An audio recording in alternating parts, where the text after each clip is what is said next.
But, I mean, if you don't have a Battle Fury or maybe a Maelstrom, you're not stopping that push. So Yeah. I feel like if Rave don't find those early to mid-game kills and get some momentum, the Hot Six should be able to just 5-man them to death. We'll see if they find those openings, gods. We get underway now with Game 3. This is our decider. Loser not eliminated, but drops down to the lower bracket. Winner moves along into your winner bracket semifinals. With that said, we start with MVP Hot Six. They've got Forev on the Troll Warlord, Dubu playing your Skywrath Mage, Lost handling the Shadow Fiend. It will be Baton taking up the Clockwork, and at least Heen on the Chen. As for Rave, you've got Ryos, Tidehunter, Jo on the Ember Spirit, Cast, the Captain, going to be playing this Witch Doctor, Ninja Boogie, the Venge, and Chrissy will be the one to handle the TA.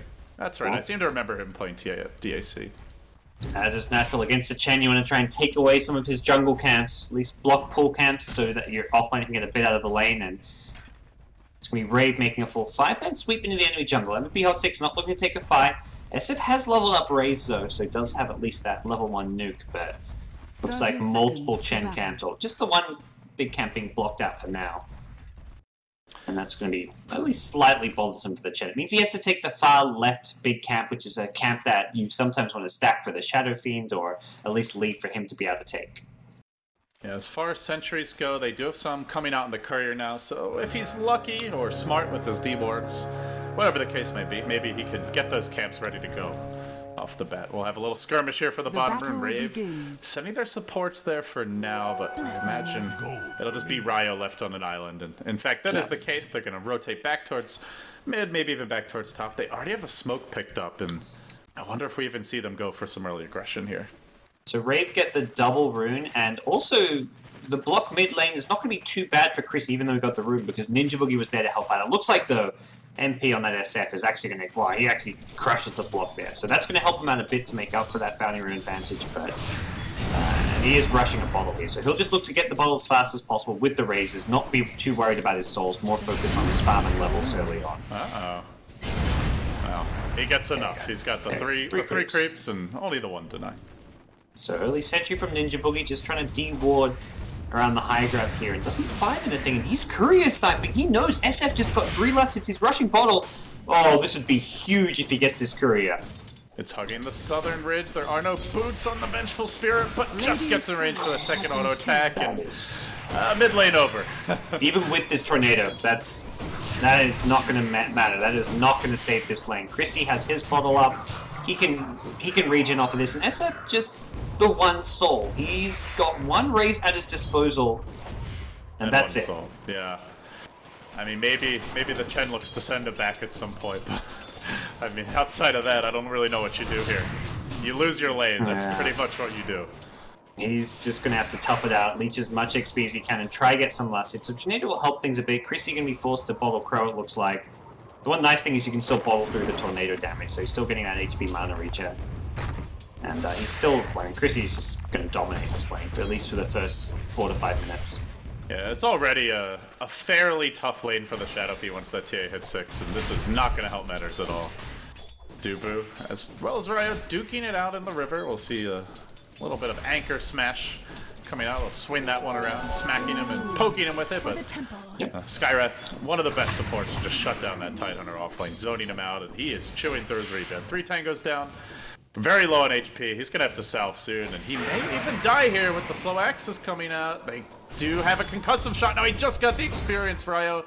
Does have the salve, and 7 stick charges will pop the stick. Can't commit to that one. Yeah, that wouldn't have done that. He could have salved if he was too low and just got that salve regen before the arcade bolt hits, but still good zoning coming out from Dubu, and importantly prevents the Tide from... Like, he goes up on the high ground as the rune's about to spawn, knowing that the kind of typical Tide play is you stack your Ancients as you check the 2-minute runes. So he knows what Tide's doing. He goes to the high ground. Even though Tide ends up fighting the Skywrath and getting the bounty rune, he doesn't let Tide stack the Ancients that first time. He won't be contesting this stack though. It's always around the rune spawn where the Skywrath will kind of try and prevent at least some stacks from happening. Well, they're trying to zone Lost out here a bit, but he's actually doing alright. He had vision of it, but MP gonna get the jump on him, it looks like, in the end, and MP may end up going down here, jukes through the trees. He doesn't even have the boots, and he still just walks away. Alright, playing with fire here as he steps back towards Ninja Boogie, but yeah, I think Chrissy had it, but pathing issues. Maybe you need to send that replay into Valve. I don't know what they happened. just patched, right? Or did they not drop that patch yet? I'm not sure. I don't know. They made the patch blog, or the pathing blog, I should say. So. Dota saving Dota 2 pathing, but we'll see. I may have just been in this game or something. Maybe even decide, oh, I'm going to back off. We're not going to get this kill, but SF without boots at that time could have definitely chased him down. Chrissy would have taken a bit of damage. Could have been always a potential for a counter kill as well. Chen is sitting there with like a snare or a Hellbeck smash, so... He might even commit to this one. He could potentially get 2 kills if Ryo's not careful. Tries to worm his way through the tree line. Forev looking to isolate him. He'll throw out the whirling axis just short, but now that's the slow axis soon, and with that may get the kill. Concussive shot coming in. Reinforcements have arrived, and your first blood will go the way of Forev. In the meantime, they run down Cast a bit. Can't finish him off, and looks like there's no action elsewhere. Well, gods, the mid lane, it was a struggle for Lost, but he has survived it without any deaths. Maybe a bit more lucky than good there, but he survives nonetheless. There is a stack waiting for him, but it looks like Chen's going to be the one to take it, so make that no stacks waiting for him. And this is all you can do as an SF. Like, when you get your bottle sniped like that, is just play safe, hope for the best. You're going to get Outlast hit here, but he gets his bottle boots, and now suddenly he just gets like 5 CS. He was down like 24 CS to 11, but... he's up to 17 now. TA's going to stay ahead, and yeah, he doesn't have stacks now, but Chen's going to farm this stack, get like a fast level 5 probably, and then SF can at least take like the medium camp and the big camp. He won't have the big stacks he'd like, but he still has those jungle camps available to him. This is the danger zone. Once that TA hits 6, you got to be careful. If she gets 2 traps out on you and you don't have backup, and actually I stood out of TP, so smart play here by Lost. With that, actually, he shouldn't really die unless these supports rotated.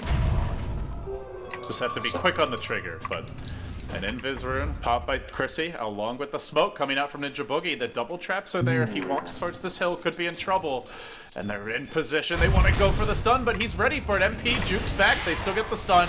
Oh, man, he drops fast to that. Before the Chen could even react. Nice, okay. So that's a hard to avoid for Shadow Fiend, unless he picked up the Belt of Giant Strength. Actually, I don't know if he had it on him. I think that was maybe back at base after he died. But yeah, I think so too. If he had that, it maybe saves like top lane. Meanwhile, Jao going in for a kill on Baton, but unable to get this. Baton, by the way, he's been just quietly leeching XP in this offlane. Has level 6, and this is where Hot 6 have a lot of like kind of comeback options here. Baton can start now roaming around the map. He can look to help out the mid lane, go for at least some support for the Shadow Fiend, try and punish some of these dives. He needs to be ready to assist with Chrissy's aggression. I mean, compared to Ryo, he's level 3 in the offlane. He is not getting much. And this is the power of the Skywrath Mage support as much as anything else, I'd say. He started with 8 tangos, he started with the salve, it's all gone. He is going to get his level 4, and ultimately Tide can look to catch up with the stacks, but this will be the Clockwork's window now as he TP's back top. Maybe even tries to set up a kill here. Jao has no mana, and there's that Radiant Observer Ward. It just got a glimpse of Jao moving back, and it looks like Baton is going to try to catch him on the retreat, but now he's got the bottle. Now he's got a little bit of mana, and now he's not an easy kill. He's going to try for it, though, with the hookshot. Jao could Remnant back and just jump away, and that's exactly what he'll do. Smart from Jao. If he pops the Flame Guard there, he doesn't have mana for Fire Remnant out, so he's going to even TP home, it looks like, just to refill his bottle and keep safe in this lane. Yeah, just TP's home, leads to Fire Remnant. Bottom lane, a bit of a push coming out here. They tried to get aggressive on Rhea, but unable to do so. He's been stacking these Ancients continuously, but that's one of those things we talked about a bit during the draft. Every Hot 6, if they keep track of this Tide's level, around when he hits level 7, they need to get that ward that scouts out the Ancients and contest it, because that's going to be a big comeback potential. Called out top lane. Those delicious levels might be going back the other way. Yikes. They will. He hits a fast level 6, and now he's going to give a lot of that experience right back. Suddenly, your Ember Spirit tied for highest level in the game. T1 Tower possibly being traded at bottom lane. As Forev just kind of going past the creep wave. Chen Troll, like you've got your, you've got your Bassering Aura, you've got your Chen creeps. This is a push that Tide is just not equipped to deal with it. Well, we'll see Rave kind of just have to give that one up here. Especially with a mid laner like a TA who doesn't really rotate that well to defend towers. Even though Rave have had this, what looks like a really nice start in terms of slowing down the Shadow Fiend, you still look at the mid game for MVP Hot 6 and it's pretty easy to execute, to be honest. You basically just walk up to a tower, pop Troll ulti, start hitting the building with creeps, and it's Rave who are going to have a hard time walking into that until Tide gets a blink. I mean, how do you... maybe your Ember could initiate, but you're initiating into what looks like a fast mech Keen, already up to 1,300 gold, and into a Shadow Fiend with the defensive Requiem, and as well as that Battle Trance just to right-click everyone down. So even though they've had a bit of a rough start in certain aspects of the game, it's still the kind of lineup that can just click towards your base and try to deathball their way towards victory. We'll see what Jo can do. I feel like he wants to fight sooner rather than later. At this point, it's one of those things where Ember is a good tempo controller. Is great in like the mid game, but not so great against like 5-man lineups if they have control. There's Skywrath's silence to maybe prevent some of his escapes and spells, and once the Chen mech is up, I feel like that's the point where Jay is going to struggle to actually fight in the mid game. So I think he maybe is going to look to come to some fights and tower defenses before the Chen mech is online, as well as the SM heals. These items is when the MVP Hot 6 5-man just takes objectives with these, kind of like you mentioned. Baton jumps in bottom, and he pulls the Tidehunter into the cogs by his lonesome. This should be a takedown here with the axes coming out. They get the Tide, nowhere safe but meanwhile mid. Onto Heen they go, the Raze is flying out from MP, but oh no. Now Chrissy's onto him. The Troll Trap's already been used. It looks like nothing to save him.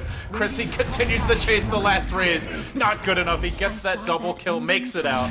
A 2-for-1, but maybe a tower as well. Gonna go down here for MVP Hot 6. Jay trying to get the top tier 1 tower on his side of the map, and we'll see Hot 6 TP down. Tide TPing in first to defend this one. Not level 6 just yet, but they don't see Cass TPing in, but yeah, that's gonna be it. So no more chance of catching these heroes. Chrissy's very big now. He has the Phase, the Yasha. This Ember TA duo, not really known for being able to fight into 5-man Dota, but you give them enough farm and enough momentum, they can take down some of the squishy backliners like the supports in no time at all. And even heroes in the front lines like a Troll, and this Clockwork hooks in like he does bottom lane, kind of by himself onto a Tide.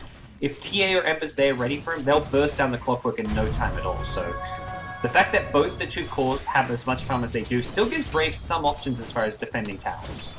This will help as well when Dubu's playing this aggressive. He's going to get wrapped around upon by Ninja Boogie now. Cogs actually going to just help block his own retreat.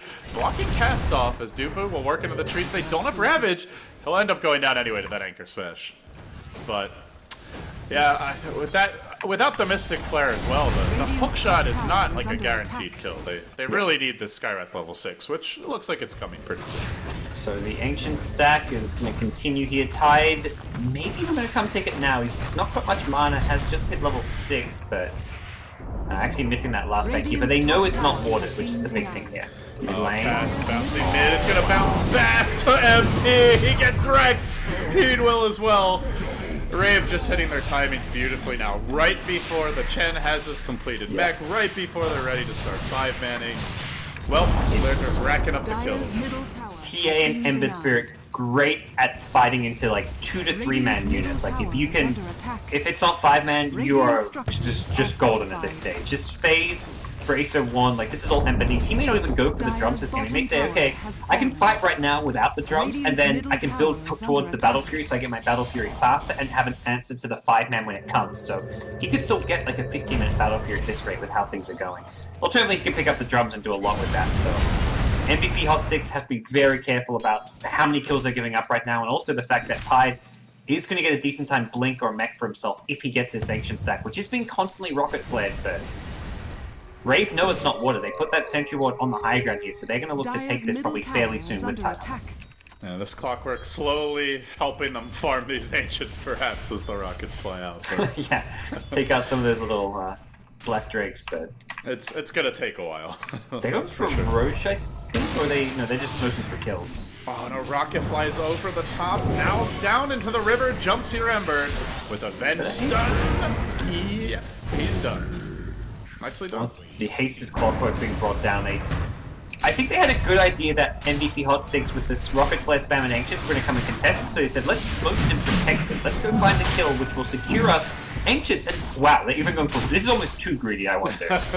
Like, that might be you take one or the other. You either secure your Ancients or you take Roshan. And I think Ancients first and then Roche later. Like, end of the day, you're getting Tide and Blink Dagger, and with Blink on Tide, then you have a pretty safe way of securing a Roshan. Yeah, I think they just got excited when they saw that Clockwork's down, and well, this could be the item that turns things around. MP gonna pick up his Yule Scepter. With this, they have a secondary way to get these solo kill, or these pickoffs, I should say. You've got your hookshot and the Mystic Flare, now the Yule Scepter and the Spirit Bomb. But someone like the Ember Spirit going to be a much tougher kill when his Flame Guard's up. Oh gods, they're not exactly crushing this game. It's currently only a 1,500 gold lead for Rave, but I feel like it's a 4,000 experience lead. Pretty substantial there, but it's more just they haven't achieved that 5-man yet, and by the time they do, Tidehunter already has his Blink, Witch Doctor has his ulti, TA has her Blink and Yasha, and the Ember Spirit did not opt for the Battle Fury, but has drums complete and 1,400 gold in the back. Yeah. So you're pushing into maybe not the best 5-man defense, but a very farmed 5-man defense. It feels like Plan A for MVP is not going. They can fall back on the late game potential of a Shadow Fiend Troll. These two heroes definitely will scale well on the Rave side. TA as a late gamer pretty solid. Ember Spirit not bad, but you've got heroes like Chen, Skywrath, who aren't going to do as well. The Skywrath will get canned by BKBs, the Chen is just going to fall off in general, so they do want to at least get a bit of an edge now in the early run to get themselves some gold, some towers, and map control, and then look to fall back on their late game potential. Forever gets swapped into the Venge Stun. Ninja Boogie, some sexy moves there. So that Venge will bring down the troll, and that is their most farmed hero.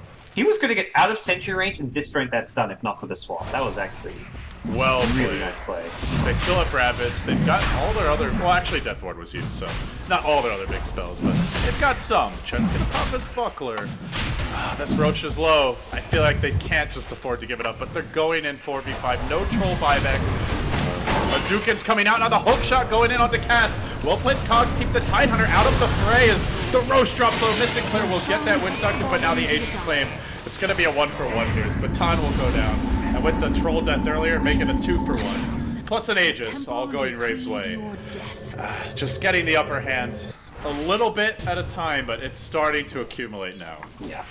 And all of Rave's cores are just like doing their job right now. Everything for Rave is going how the plan in the draft was meant to go. The TA winning the mid lane as the kind of big SF counter. He's itemized such that he can fight now. Ember Spirit also getting the 1 kill in lane and getting to a point where he can help control the mid game. And Tide was never meant to do well against the Skywrath mage, but it's got to a point where he caught up on farm by the Ancients, has a Blink Dagger, and now Rave are actually the ones who are going to 5-man. They haven't got the 5-man lineup, but with an Aegis, with a Tide Blink Ravage, all of a sudden the fact they have this big farm advantage allows them to take objectives if they want to do so. They're trying to split push here as MP makes his way up top. He has an Ogre Club, no teleport scroll though, so does need to be careful about how much he commits to this. But it looks like, as you said, they don't want a 5-man. They want to slow the game down, wait out this Aegis, and just pray to the gods, basically. Because it does feel right now like Rave, 1 or 2 good fights, and they could have MVP bottled up into their base and with no map control to speak of. And they're trying to find that, maybe not killing blow, but penultimate killing blow as they make their way through this Radiant jungle now. Rave not going to get caught. It doesn't look like they'll find too much. Good Radiant vision, like around the mid and bottom lane, kind of around their own jungle to try and protect it. Looks like we may see Rave try and take the bottom tier 1 tower while defending top lane. And Jo can leave a fire on the bottom, so he can defend top and then get back to bottom should Hot 6 look to mount a defense in this bottom tier 1 tower. But that just feels like a lost cause at this point. Even with the tower still being full HP, Rave just have a numbers advantage, and there's not good enough vision inside the Radiant jungle itself. Even if you know Rave are in your jungle, you don't know exactly where, and you can't get a good jump on them. Rocket scouting, but it won't find Jo, who's lurking a bit more to the west in the tree line. They need the tier 2s here. They want to fight this one. Spirit's coming out. Jo gets off the sight of Fist. Shadow Fiend, having used his Yule Scepter, needs to just walk out, but Rocket gonna cancel the Tide Blink. But he's still zoning in. Requiem does go off. It goes off on a few, then they hook the Tide! He does manage to get that Ravage off. Mystic Flare coming in. Ninja Boogie actually might get 2 people killed as he swaps his buddy out, but the Tide ends up falling. Now a great Death Ward, braining 4 a blow, forcing Baton back and lost! Oh no, he'll go down. Not even dodging out of that raise. Not that it would have mattered.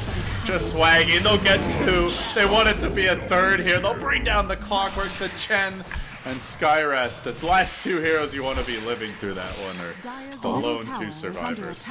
Wasn't the dream fight for Rave, but they got the job done. They killed all 3 MVP Hot 6 core heroes. They lose a Tide, they lose a Venge, and even with the Ravage and the kind of execution on the swap out and the Tide not going to perfection, it was still good enough. They've got this big item advantage. The TA and Ember Spirit are just too far ahead, it feels like. Bit of a trade mid lane. Hot 6 with the Chen creeps do get a tier 2 tower, but that's not a game changer by any means. Rave are losing a lot of towers at both mid and bottom lane. Like later in the game, if they're trying to secure Roshan, trying to protect their Ancients, it gets a lot harder, but having the tier 1 and tier 2 top means that the dire jungle is still pretty safe to farm for Rave because they have those towers to kind of look to defend it with should someone need to TP in. What do you think the plan is now for MVP Hot 6? They still have a couple of hold that bot loss, gonna get caught up bottom. Yeah, he'll be okay.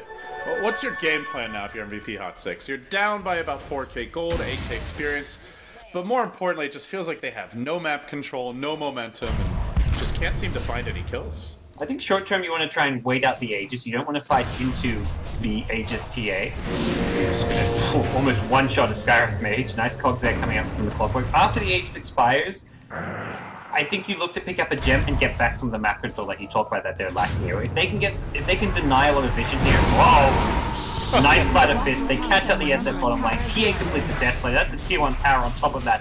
But oh my god. As far as back on the topic of what Hot 6 can do, get a gem, get some map control back your way. Yeah, you're behind, but you need to deny vision from Rave, and then find pickoffs using your vision advantage. They've got rocket clears to scout. They've got, in theory, like a gem at that point to give them some vision, and then use the Clockwork plus Skywrath combo to find kills. And by that point, when the Aegis expires, they should have the SF BKB, which is going to be a key item as well for them. Yeah, Rave do have that swap to at least slow down the Requiem and maybe pull him into this TA with a Deso who's gonna quickly make mincemeat of him if that does happen. Also, nice with the Deso, it synergizes really well with Ember Spirit as well as Tide. Actually, their whole team, if you think about it, everybody's got either minus armor or heavy physical damage, so the more minus armor you stack up here, the better and better these quick kills are going to look for Rave. I actually like this pickup a lot from Chrissy. This is great. This is going to help him snowball. It does have to be careful not to ever overextend, especially without a BKB. The Aegis is expired, so Rave will not be looking for Chris to go on solo kill missions unless he's sure that the hero's alone or that he's going to get a quick pick off and get out. But if he's 5-mana, he has the swap save, he has the Tide with a Blink Ravage to back him up, and generally speaking, will be pretty safe. I like this from Hot 6. It's split push, it's Rat Dota, they're keeping the Chen creeps in one lane, always counter pushing on the other side of the map, and then if Rave go to defend, they just recall them, and you'll see that here. Maybe you lose one or something, and doesn't even lose the one there. And then if now Rave push the top lane, go for that tier 2 top tower, suddenly this Chen creep army is going to be pushing bottom lane. So this is just going to be continuous kind of Rat Dota out of the Chen creep army. Yeah, Heen is starting to pack on the gold. He's the third most farmed hero on his team. That's a worry, though. You don't want... Yeah. Like, what's a farm chain going to do for you? You get an Ag Scepter and you get the big Granite Golem for some bonus HP. That's kind of nice. It does help your team fight a bit, but at the end of the day, this is farm you'd rather have in the SF or the Troll's hands. Even the Clockwork with a Blade Mail could do a bit more. It's just like, how's the clock going to get farmed at this point, you know? You give farm to the heroes who can actually get the farm safely, and right now that's, unfortunately, the Chen. The Chen, maybe the Troll, and the Shadow Fiend to some extent, but yeah, even then, with no Blink Dagger, MP's got to be very cautious. Uh-oh, Forev. Lucky that those chains didn't connect her. He may have gotten jumped. 5 Rave heroes waiting mid. They're ready to pounce, they're ready to push, and it looks like the go call will be made. They're gonna group up mid, and as they cluster, they wait for this next creep wave to muscle their way in.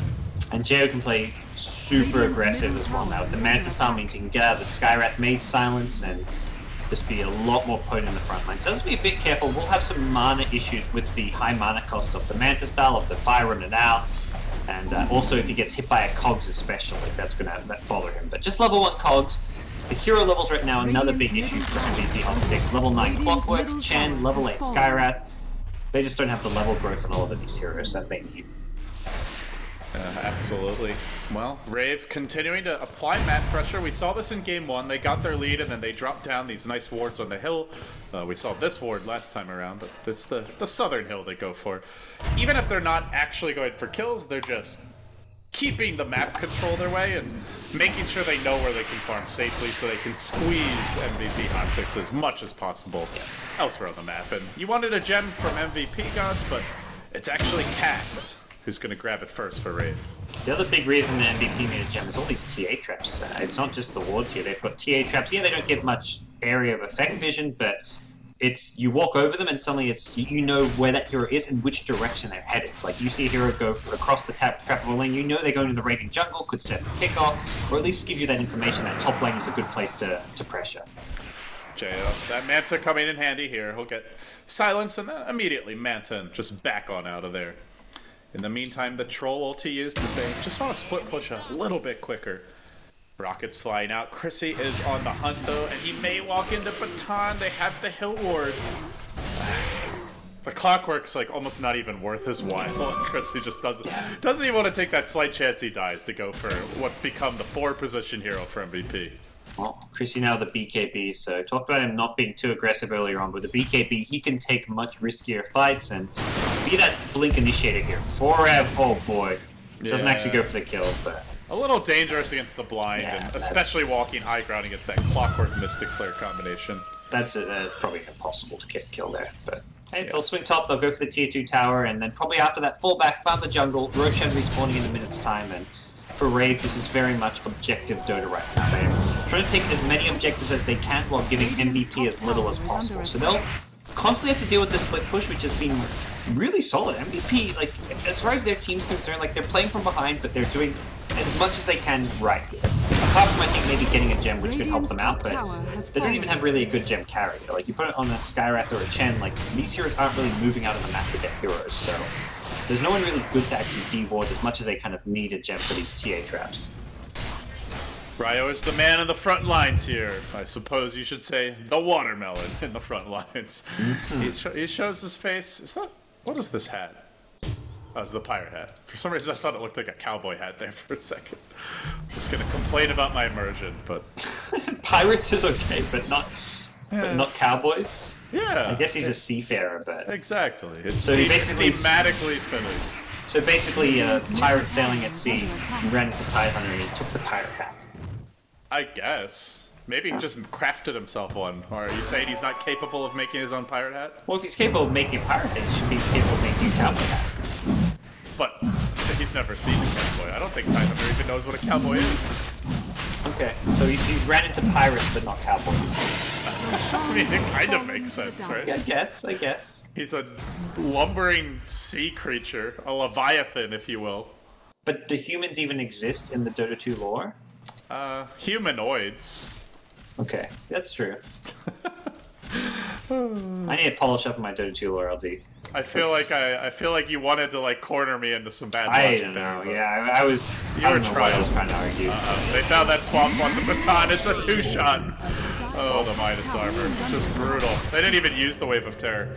The Chen Rat is trying, but it's slow, and now it starts to become less effective against December. You've got the hero to deal with it. JO are going to be kept in place for a little bit, forced to quickly fire him out, so they will potentially get the top tier 2 tower, but the damage being done mid lane is something that has to be addressed. He's just lucky there was no bash, unfortunately, for that troll. Yeah, that troll almost actually killed JO there. That would have been a huge pickoff. Well, 4F's gonna take the tower. Alright, they hang on, they're gonna buy back in their clock. Looks like they want to fight. As your TA comes marching in, one-shots the Skyrath. Oh, Jesus, that's just brutal. Now, Chrissy gonna work on the structures here. He's still got the Aegis. Dr. Gary, you want to be focusing? And then the Ravage, and the Witch Doctor to follow it up. Hookshot came in. It didn't end the Death Ward. Only the Cogs managed to do that, but they bashed Chrissy under tower. Can they do it a second time? That's the question. Doesn't look like it for now. He's got the way in, and he's going to fight 4F as he retreats. Well, 4F just going full man-mode here. Accepted his fate. He's going to have to buy back. They're all so low. 4 heroes at like the 10-15% HP threshold, but nobody dead. And now they're chained. They have no hookshot. They have no chasing potential of any kind. It was a decent hold, but not getting any kills off of that, having to buy back your troll. At the end of the day, they need to buy back the troll as well. Everyone was already low before the troll back. Forvit just had put in his mind, it's like, okay, we're in a lot of trouble here. I'm just going to have to go into as much damage as possible and then buy back to defend. But they played that defense so well, he didn't even need to buy back. But still, MVP Hot 6 hold on, buy themselves some more time to keep split pushing, keep getting farm on the troll to work towards his BKB, SF towards his next big item, but it's still Rave with huge items going their way, and this next Roshan's going to be Aegis and Cheese, and around the time where there's even more big fatal items coming up. Baton gonna have to cog himself back to safety, then a hook in onto Illusions. Uh-oh. This is not what he wanted. They'll take a Maledict. They will send it back, leaving Hand of God. And it looks like he'll make it home, but... Well, gonna be tough to really do much for the next minutes. He's got to mosey back out onto the map. They're not quite what Rave were hoping for with that Aegis, I imagine, but they're still sitting pretty strong here. A few small things that MVP Hot 6 just did really well as far as pressuring the Ember Spirit when he was top, so that MVP Hot 6 actually got a T2 tower, but just the high ground defense in general. Chrissy got kind of baited in really deep there and didn't do as much damage as it was expecting because of the SF work in the Soul, which you just used defensively for the minus physical damage, and as a result, Chrissy just couldn't get the damage done to get too many kills there. At the same time, MVP have not taken any kind of real momentum for... I mean, basically for 20 minutes now, God. It's kind of crazy because they've taken all the towers. Like, they've taken every other tower, but they have no Rave have matched that, and then they throw kills and Roshans onto the pile, and a whole lot more creeps. Because of that, it seems they are coming out on top here. They're going to take a raid track. They look down for the melee. SF has the BKB and the Yules. Could maybe Yules dodge or not Shatafida, a Ravage from this Tidehunter. But Jaya finds the chains. He's going to keep them at bay while his buddy Chrissy does all the heavy lifting. They'll bring down the racks. It's a freebie. That's what they should have done last time with the Aegis. Proves they don't need the Aegis, but... Much better execution by Rave on the high ground push. Also, they didn't have to worry about the split push in the side lanes, but the split push in the side lanes ultimately wasn't what really prevented their push from succeeding last time. Well, cool, calm, and collected. Rave pulling ahead in game 3. One later Brax down, 2 to go. And at this point, I mean, the split push was cute and all, but are they really going to feel confident enough to threaten tier 3s? I'm not seeing it. You've got this 8k net worth Chen who's like almost on par with like your Tide, but he doesn't even be able to pick up. I don't think he's got no creeps at the moment. Like, you get this Ag Scepter and you get a slightly shorter cooldown on your ulti, but he needs that Grand Golem. He needs something, and he's going to find an empty Ancient Camp waiting for him. So if Rave apply pressure soon while the Chen has no creep on, this Chen offers very little in a team fight. This is the stage of the game where Rave could almost just block off these Ancients with a ward, and that would really cripple the Chen and his item purchase. That's very true, and I believe they did see. Actually, I'm not sure if they've seen the eggs yet, but if not, they're going too soon. Yeah, they're probably going to be clean the Chen. What item's Chen going to buy that's going to cause us problems? We just have to keep track of the Troll, his BKB timing, and the SF. If he goes Butterfly or whatever it may be. It's like SF with a Blade of Alacrity is just going to be going into a Manta, I guess. It's just like pitiful item pickups. So you compare that even to Jo, like he starts Manta first, now suddenly Battle Fury and Crystal is complete, and he hasn't even really had to do much this game. He's just 5-0-3, but he's been quiet for the past 10-15 minutes. Now he's gonna flex his muscles. They move their way in, they mosey on the high ground, they're gonna chain Sloth, maybe force out that BKB. Chen found an Ogre Frost Mage. There is Frost Armor from this Chen. That's all he's got. Let's celebrate. He found it and then he TP'd back and recalled his Ogre Frost Mage. While you're busy celebrating, Chrissy's busy winning. He takes melee Rex. He looks, oh boy, oh boy. Oh, that just might be GG. Ravage, cast, stomp, and now the Fountain. Not the Frost Mage, no. GG is called. MVP Hot 6, they take a game, I gotta say. They look pretty solid overall. Obviously not quite on Rave's level, and still a bit of ways to go. But this is a new roster, and we'll be seeing Jerax joining this team in Korea soon. Hopefully for the lower bracket matches, because that is where MVP Hot 6 is going to find themselves. Well, fingers crossed for this team that they can get Jerax there in time to start making a run, but... for Rave, I think they look at this series and say, we lost game 2, but it just came down to a